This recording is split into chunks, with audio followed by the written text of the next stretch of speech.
My name is Sarah, and if there's one thing my family has always been good at, it's spending other people's money. Especially mine. For years, I convinced myself it wasn't intentional. Maybe Mom forgot her wallet. Maybe my brother Ethan was going through a rough patch. Maybe my Aunt Linda would pay me back eventually. Maybe. The excuses never ended. But neither did the bills. Whenever there was a family emergency, they called me. Whenever someone needed a loan, they called me. Whenever a restaurant check appeared, somehow it always drifted toward my side of the table. And every single time, I paid. Not because I was rich. Because I loved them. That was my mistake. People often confuse kindness with weakness. My family certainly did. The latest invitation arrived on a Tuesday afternoon. Mom called while I was leaving work. "Sarah, sweetheart." Her voice sounded unusually cheerful. Immediately, I became suspicious. Whenever Mom sounded that happy, she usually wanted something. "What's up?" "We're having a family dinner Saturday." I smiled. That wasn't unusual. "Okay. It's for my birthday." Now I felt guilty. I had nearly forgotten. "What restaurant?" There was a brief pause. Then she named one of the most expensive seafood restaurants in the city. My eyebrows shot up. "Seriously?" Mom laughed. "Just this once." Just this once. Those words should have warned me. But they didn't. Saturday arrived. I spent extra time getting ready. Bought Mom a thoughtful gift. Wrapped it carefully. And drove to the restaurant. The moment I walked inside, I knew something felt strange. The private dining room was already full. Mom, Dad, Ethan, his wife Rachel, Aunt Linda, Uncle Greg, 3 cousins, even relatives who rarely attended family gatherings. Everyone was there. And everyone seemed unusually excited. When I entered, conversations suddenly paused. Then smiles appeared. Too many smiles. My stomach tightened. That strange feeling returned. Something wasn't right. Ethan immediately stood and wrapped an arm around my shoulders. "Sarah." His enthusiasm felt forced. Almost rehearsed. "Good to see you." "You too." Rachel pulled out the chair beside her. "We saved you a seat." Right at the center of the table. The seat everyone could see. The seat directly facing the restaurant entrance. The seat closest to the head of the table. I sat down slowly, trying to understand why everyone was acting so weird. Then the menus arrived. And things got even stranger. Nobody looked at prices. Nobody hesitated. Nobody asked questions. They ordered immediately. Lobster towers. King crab legs. Premium oysters. Imported seafood platters. Bottles of expensive wine. The most expensive appetizers. The most expensive entrees. The most expensive desserts. Everything. Absolutely everything. I stared in disbelief. The orders kept coming. The waiter looked delighted. I looked terrified. By the time everyone finished ordering, the table looked less like a family dinner and more like a corporate banquet. I leaned toward Ethan. "Are we celebrating Mom's birthday or buying the restaurant?" He laughed. A little too hard. "Relax." That was all he said. Relax. The food began arriving. Plate after plate. Tray after tray. Enough seafood to feed a small wedding. Everyone seemed thrilled. Everyone except me. Because the entire time, I couldn't shake the feeling that something was wrong. Very wrong. Halfway through dinner, I excused myself to use the restroom. As I walked back toward the private dining room, I heard voices from inside. My family's voices. And then I heard Ethan. I stopped walking. Not intentionally. His words stopped me. "She won't make a scene." Laughter followed. My chest tightened. Another voice. "Aunt Linda. Of course she won't." More laughter. Then Ethan spoke again. The sentence hit me like a truck. "Sarah always pays." The room erupted. People laughed. Joked. Agreed. As if they were discussing the weather. as if it were the most obvious thing in the world. I stood frozen outside the door, heart pounding, unable to move, unable to breathe. Then Mom's voice joined the conversation. And what she said hurt more than anyone else's. She's family. A pause. Then, that's what she's for. The laughter that followed felt like a knife twisting in my chest. For years, I thought I was helping because they appreciated me. But standing outside that door, listening to them laugh about using me, I realized something horrifying. This dinner wasn't a celebration. It was a setup.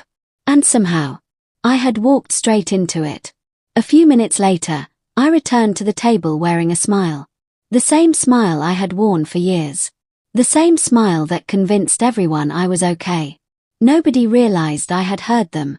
Nobody realized everything had changed. And as I sat back down, I noticed something lying beside Ethan's plate. A folded piece of paper, partially hidden. A printed estimate from the restaurant. An estimate showing the current total. I glanced at the number. And nearly choked. Because the bill had already passed $4,000, I couldn't stop staring at that number. Over $4,000. And dinner wasn't even over. The folded estimate sat beside Ethan's plate like a loaded weapon. I looked away before anyone noticed. Then I forced a smile. Pretended everything was normal. Pretended I hadn't overheard them. Pretended I wasn't already putting the pieces together. Inside, however, something had changed.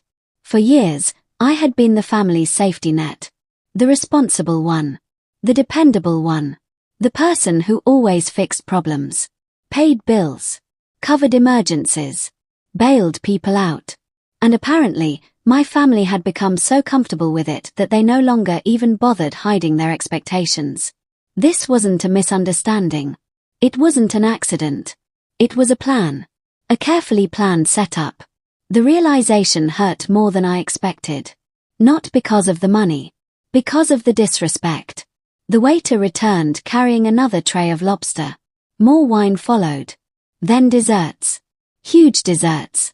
Expensive desserts. The kind nobody orders unless they assume someone else is paying. Throughout it all, Ethan acted like a king. Laughing loudly. Making jokes. Telling stories. Enjoying himself. Every now and then he glanced toward me. Confident. Relaxed.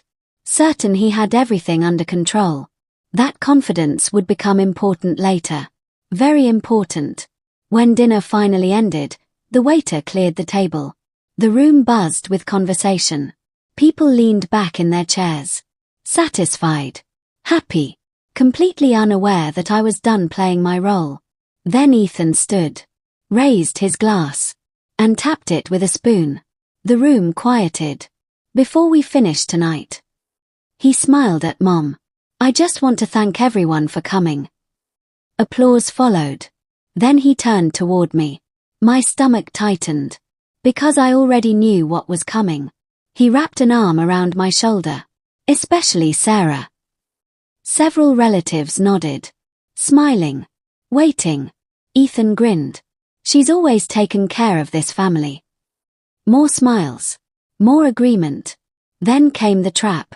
The moment they had been building toward all night. So Sarah. He pushed the check holder across the table. Directly toward me. You've got this, right? The room exploded with laughter. Not cruel laughter. Confident laughter. The laughter of people who believed they already knew the answer. I looked around the table. Nobody seemed concerned. Nobody seemed worried. Because nobody imagined I might say no. After all, I never had before. Mom smiled. Rachel smiled. Aunt Linda smiled. Even my cousins looked amused. The entire family waited. Certain I would reach for the bill. Certain I would save the day. Just like always. I looked down at the check holder. Then back up. And smiled. A calm smile. A polite smile. A dangerous smile. Because for the first time in years, I wasn't panicking. I wasn't angry. I wasn't even hurt. I was clear. Completely clear. And clarity is powerful. Sure, I said. Relief spread across the room. Several people actually clapped. Ethan laughed. I knew it. Of course he did. Because none of them understood what I actually meant. I picked up the check holder, opened it, and finally saw the total. $4,387.62. The number was almost impressive. Almost. I closed the folder, then reached into my purse. Everyone watched, waiting for my credit card. Instead, I pulled out something else. A thin envelope. The same envelope I had been carrying for 3 weeks. The same envelope nobody knew existed. The same envelope containing documents that would change everything. My smile widened slightly. Ethan frowned. What is that? I ignored the question. Instead, I looked around the room. At every face. At every person who had laughed. At every person who believed I was their personal ATM. Then I said something nobody expected. Before I pay anything. The room grew quiet. I think it's time we talk about money. Suddenly nobody was laughing anymore. Especially Ethan. Because the moment I opened that envelope, the family would learn a secret I had been keeping for years. A secret that explained exactly why I was always paying. And exactly why tonight would be the last time anyone ever expected me to. And when the truth came out, the room had gone completely silent. A few seconds earlier, everyone had been laughing. Now nobody even touched their drinks. I rested the envelope on the table. Ethan forced a smile. What are we doing? I looked directly at him. Something I should have done years ago. His smile weakened. The confidence I'd seen all night began slipping. Slowly. Almost imperceptibly. But it was happening. For years, I'd protected my family. Protected their reputations. Protected their pride. Protected their mistakes. Even when those mistakes cost me.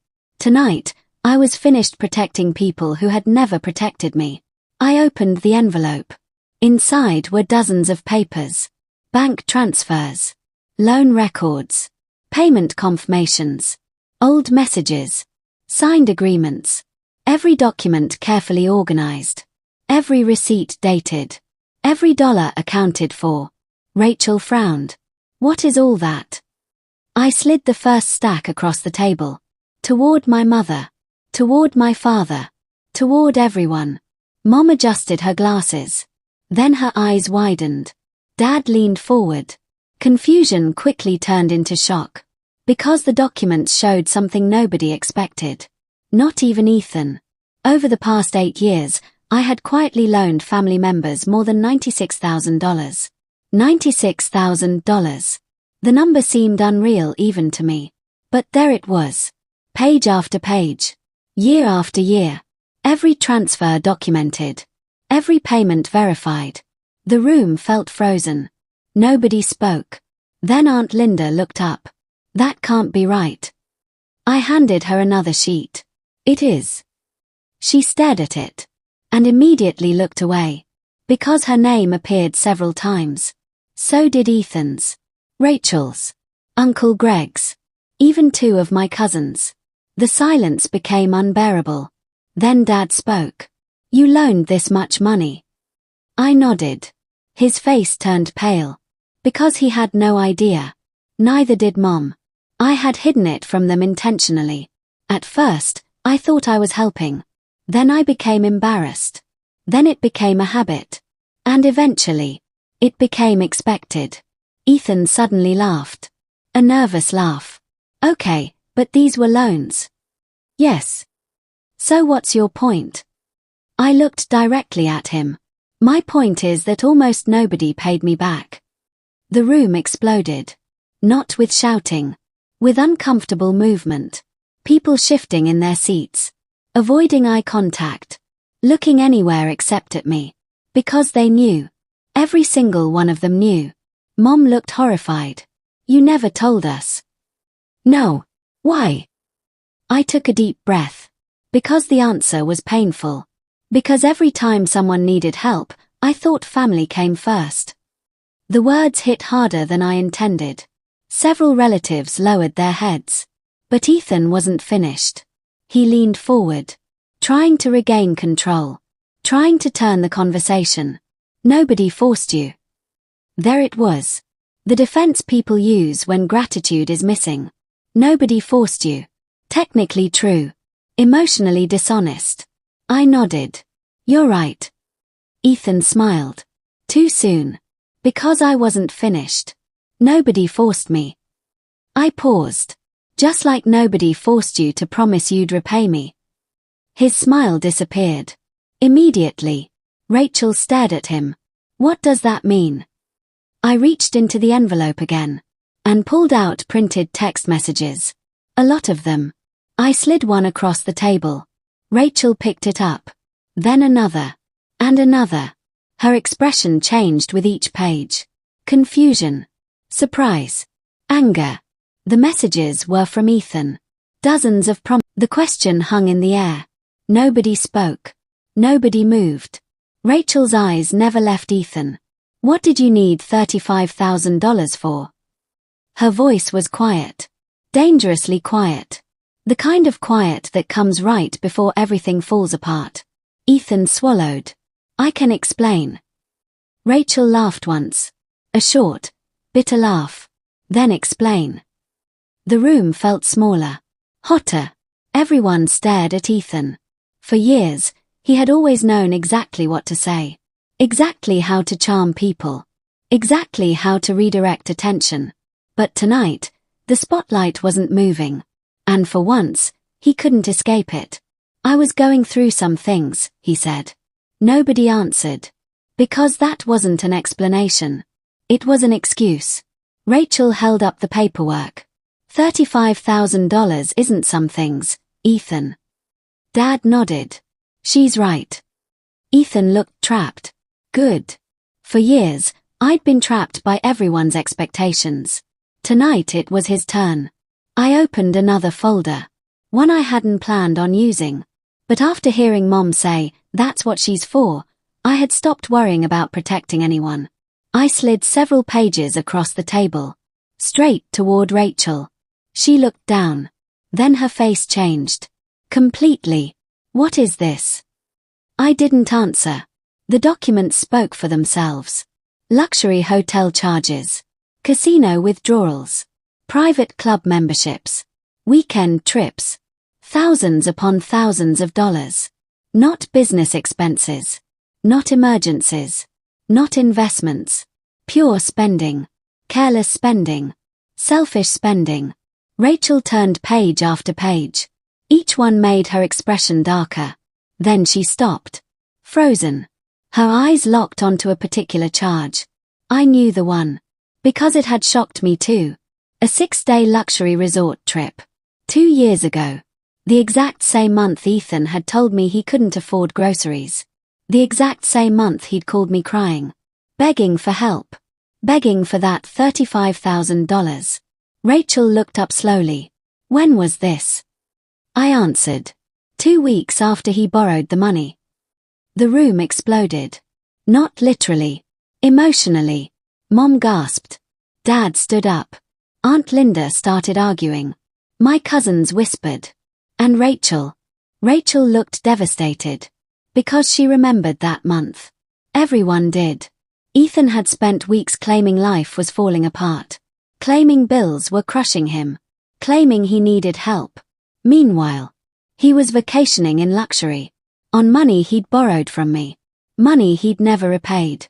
The worst part. That wasn't even the full story. Dad pointed at the documents. You lied. Ethan looked desperate. No. You lied to your family. No, Dad. You lied to Sarah. His silence answered everything. For a moment, nobody said anything. Then Mom began crying. Not loud crying. Quiet crying. The kind that hurts more. Because she finally understood something.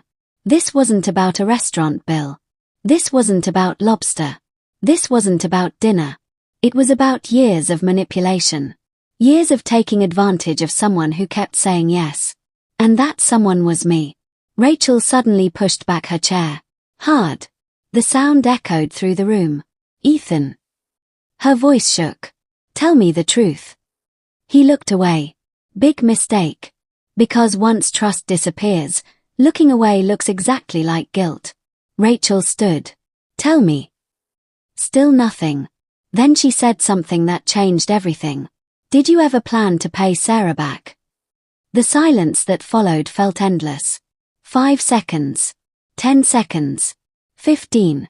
And finally, Ethan lowered his head. No answer. No denial. No defense. Just silence. The answer was obvious. No. He never planned to repay me. Not $1. Mom started sobbing. Dad sat down heavily. And for the first time in my life, I saw disappointment on his face when he looked at Ethan. Real disappointment. Not frustration. Not anger. Disappointment. The kind that's impossible to hide. Rachel slowly removed her wedding ring. The entire table froze. Even Ethan. What are you doing? She placed the ring beside her water glass. I'm thinking. His face turned pale. Rachel. No. Her voice was firm. Very firm. For years, I thought Sarah helped because she wanted to. She pointed toward me. Now I'm realizing she helped because nobody else would. Nobody argued. Because nobody could. Then Rachel looked around the table. At everyone. Including me. And what she said next hit harder than anything else that night. We all did this. The room became silent. Again. We all let Sarah carry things we should have carried together. Mom covered her face. Aunt Linda looked down. Dad stared at the table. Because she was right. Painfully right. For years. Nobody noticed because I never complained. I kept solving problems. Paying bills. Helping quietly. Making everything easier. Until eventually, people stopped seeing the sacrifice. They only saw the solution. And solutions aren't appreciated when people assume they'll always be there. Then the waiter appeared. The same waiter who had delivered endless lobster all evening. Only now he held the final bill. The real bill. Not the estimate. The actual total. He approached the table cautiously, clearly sensing something was wrong. Very wrong. Ethan looked relieved. Desperate for a distraction. Any distraction. The waiter set the check down. Then left. Nobody touched it. Not immediately. Because something much bigger than money had taken over the room. Finally, Dad reached for the bill. Opened it. And stared. Then his eyes widened. Confusion crossed his face. Then surprise. Then something else. Something unexpected. He looked directly at me. Sarah. I frowned. What? Dad slowly turned the check around. And when I saw what was printed across the bottom, my heart nearly stopped. Because someone had already paid the entire $4,387.62 bill. In full, the room went silent again. Every eye turned toward the receipt in Dad's hands. I leaned forward. My pulse was racing. Because I knew one thing for certain. I hadn't paid it. Yet. Dad slowly rotated the check holder so everyone could see. At the bottom of the receipt were 2 words. Paid in full. Underneath was the name of the person who had covered the entire bill. For a moment, I thought I was reading it wrong. Then I looked again. And my stomach dropped. Because the name was mine. Sarah Mitchell. My credit card. Already charged. Already processed. Already completed. What? The word escaped my mouth before I could stop it. Dad looked just as confused. So did you pay before dinner? No. The answer came immediately. Because I hadn't. I knew I hadn't. Then realization hit me. I grabbed the receipt. Studied the timestamp. And suddenly understood exactly what had happened. My jaw tightened. Ethan. The room turned toward him. His face had gone pale. Very pale. And in that instant, everyone knew. Rachel stood up. What did you do? Ethan didn't answer. Bad move. Rachel grabbed the receipt. Read it. Then read it again. And finally she saw it. The payment time. The card authorization. The details. Everything. The charge had been processed nearly an hour earlier. Before the check ever reached the table. Before anyone asked me to pay. Before the jokes. Before the laughter. Before the public performance. The room erupted. Dad stood. "You charged Sarah's card." Mom gasped. Aunt Linda nearly dropped her glass. My heart pounded. Because suddenly I remembered something. When I arrived, Rachel had insisted on hanging my purse on a chair beside the table. A chair directly behind Ethan. A chair I couldn't easily see. At the time, I thought nothing of it. Now I realized exactly what had happened. Somewhere during dinner, Ethan had taken my card. Or photographed it. Or used information he already had from previous family expenses. And he had prepaid the bill. Assuming nobody would ever notice. Assuming I would smile and accept it. Just like always. Rachel looked horrified. "You stole her card information." I wasn't stealing. The entire room exploded. Dad slammed his hand on the table. "Don't you dare." The anger in his voice shocked everyone. Including Ethan. Because Dad almost never raised his voice. But tonight was different. Years of lies were surfacing all at once. Years of entitlement. Years of manipulation. Years of taking advantage of the same person. Me. Then something unexpected happened.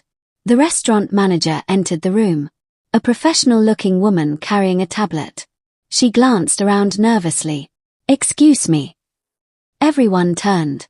The manager looked directly at me. "Miss Mitchell." "Yes. I'm very sorry for the confusion." The room became still. "The payment has already been flagged." Nobody breathed. "What do you mean?" The manager hesitated.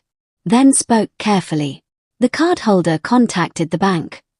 My heart skipped. Because I knew exactly who that was. Me. Earlier that afternoon, before coming to dinner, I'd received a fraud alert regarding unusual activity. I had briefly checked my banking app. But since I was driving, I planned to review it later. Apparently the bank hadn't waited. The manager continued. "The transaction is currently under investigation and has been frozen." Ethan looked like he might faint. Dad stared. Rachel stared. Everyone stared. Then the manager delivered the sentence that changed everything. "The charge has been reversed." The room froze. Completely froze. Meaning the restaurant hadn't been paid. Meaning the bill still existed. Meaning someone now had to cover $4,387.62. And for the first time all night. That person wasn't automatically me. The manager politely placed a new check on the table. Then left. Nobody moved. Nobody spoke. Finally Dad pushed the bill toward the center. Not toward me. Toward everyone. And that's when reality finally arrived. Because suddenly the people who had ordered lobster towers, premium wine, king crab, and luxury desserts had to confront a simple fact. They might actually have to pay for what they ordered. Panic spread quickly. Aunt Linda checked her phone. Uncle Greg looked away. My cousins became very interested in the ceiling. The confidence from earlier had vanished. Completely. And Ethan. He looked terrified. Because the spotlight was no longer on me. It was on him. Then Dad did something I'd never seen before. He stood.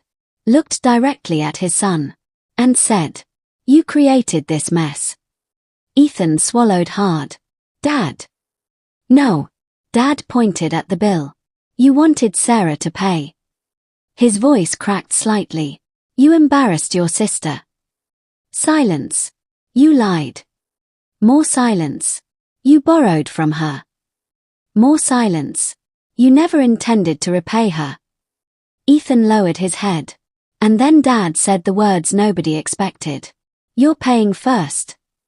The room erupted again. Not with laughter. With shock. Because everyone understood what that meant. The golden child was finally being held accountable. For the first time in his life. But as dramatic as that moment was, it wasn't the biggest surprise waiting for the family. Because sitting inside my envelope was one final document. One document nobody had seen yet. A document that revealed exactly how much Ethan owed me after all these years. Not $35,000. Not $50,000. Much more. And when that number came out, the restaurant had never felt so quiet. Not when the lobster arrived. Not when the argument started. Not even when Ethan's lies began unraveling. Nothing compared to this. Everyone stared at the final folder sitting in front of me. The folder containing one last number. One last truth. One last secret. I took a slow breath. Then opened it. Inside was a complete accounting of every dollar Ethan had borrowed over the years. Every loan. Every transfer. Every emergency payment. Every "I'll pay you back next month." Every promise. Every excuse. All of it. Carefully documented. Carefully organized. Impossible to deny. Dad looked exhausted. Mom's eyes were swollen from crying. Rachel stood beside her chair with her arms crossed. Waiting. Everyone was waiting. Finally, I turned the final page around. The total appeared at the bottom. The room froze. Several people gasped. My aunt covered her mouth. My cousin whispered, "No way." Because the number wasn't $35,000. It wasn't $40,000. Or $50,000. After years of unpaid loans, interest, emergency bills, and personal guarantees I had signed on Ethan's behalf, the amount came to over $82,000. $82,000. The room felt stunned. Even Ethan looked shocked. As if seeing the total somehow surprised him. As if years of taking and taking and taking had never seemed real until now. Dad stared at the paper. Then looked at his son. "You owe your sister $82,000. Ethan couldn't answer. Because the documents answered for him. Every page proved it. Every signature proved it. Every transfer proved it. There was nowhere left to hide. Mom began crying again. Not because of the money. Because she realized how much of my life had been spent carrying burdens that weren't mine. How many opportunities I'd delayed. How many vacations I'd skipped. How many dreams I'd postponed. Not because I had to. Because I believed family mattered. And family, unfortunately, had learned to depend on my sacrifices. Rachel finally spoke. Her voice was steady. Stronger than it had been all evening. I had no idea. I nodded. I know. She looked at Ethan. And for the first time, there was no defense in her eyes. No excuses. No attempts to explain. Only disappointment. Deep disappointment. Then Dad reached for the restaurant bill. The real bill. The one nobody wanted anymore. He looked around the table. At the lobster shells. The empty wine bottles. The half-finished desserts. Evidence of everyone's assumptions. Everyone's entitlement. Then he folded the check. And made a decision. This bill gets divided. The room immediately stirred. Aunt Linda objected. Uncle Greg complained. My cousins exchanged worried looks. Dad didn't budge. No. His voice was firm. Everyone pays for what they ordered. Silence. Because nobody expected accountability. That was the entire problem. For years, nobody expected accountability. Especially when I was around. The restaurant manager returned a few minutes later. One by one, cards came out. Reluctantly. Painfully. Embarrassingly. People paid their portions. Some complained. Some grumbled. Some suddenly wished they hadn't ordered the most expensive item on the menu. For once, their choices had consequences. And I sat there quietly. Watching. Not angry. Not bitter. Just finished. Finished being responsible for everyone else's decisions. Finished rescuing people from situations they created themselves. Finished being the family's ATM. When the final payment processed, the manager smiled politely and left. The bill was gone. But something else had disappeared too. The illusion. The illusion that I would always be there to fix everything. And honestly, that felt better than any refund ever could. A month later, things looked very different. Rachel separated from Ethan. Not because of one dinner. Because the dinner exposed years of dishonesty, years of secrets, years of behavior she could no longer ignore. Dad insisted on creating repayment agreements for several family members. Some actually followed through. Others didn't. But that wasn't my responsibility anymore. The biggest change happened with Mom. One afternoon she stopped by my house unexpectedly. She sat across from me at my kitchen table. The same way she had hundreds of times before. Only this time she looked nervous. She held a small box in her hands. "What's this?" Her eyes filled with tears. "A thank you." I opened the box. Inside was a framed photo. An old family photo. One I hadn't seen in years. On the back was a handwritten note. In Mom's handwriting. It read, "You spent years taking care of everyone else. It's time we appreciate you." For a moment, I couldn't speak. Because that simple sentence meant more than any repayment ever could. More than $82,000. More than every receipt. More than every document. For the first time, I felt seen. Really seen. Months later, life became quieter. Healthier. Lighter. Some relationships healed. Some didn't.